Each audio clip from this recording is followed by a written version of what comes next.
The cyan blue planet is far beyond what you could ever imagine. Just how terrifying is Uranus? If you were lucky enough to visit it, could you survive more than 5 seconds on its surface?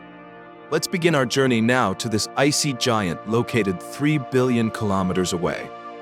If you were traveling in a conventional spacecraft, it would take you several decades to get there. But with a light-speed spaceship, things would be much easier. It would only take about 3 hours to reach the most terrifying ice giant in deep space. Uranus is a planet where no spacecraft has ever landed.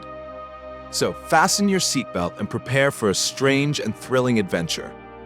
The moment your spacecraft arrives at Uranus, the magnificent sight before your eyes will leave you breathless. But don't be fooled by its beautiful blue appearance. That color comes from its methane-rich atmosphere.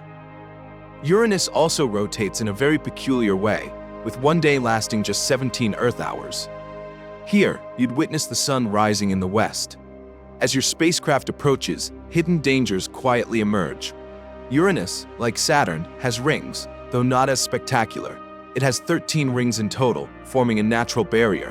While the outer rings are bright and easier to spot and avoid, the inner rings are much more dangerous. Narrow, dark, and filled with countless fragments of rock. Extreme caution is required when navigating this area, or your mission could end before it even begins. After successfully passing through the rings, you don a specialized spacesuit and leap down toward Uranus. After falling for 5 seconds, you land safely, thanks to the suit's protection against extreme cold. That's because Uranus has the coldest temperature in the entire solar system, dropping to -224 degrees Celsius.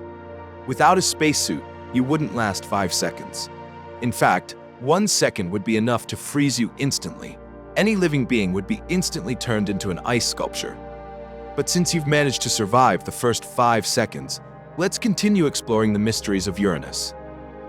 After several minutes of descent, sensors begin transmitting a strange odor, a stench resembling rotten eggs. This smell comes from the unique gases formed by Uranus's atmosphere. If you're lucky enough to withstand this noxious layer, you'll encounter an even more incredible sight as the pressure increases. The surrounding carbon atoms begin to crystallize into diamonds, falling like rain from the sky. It feels as though you're floating in a surf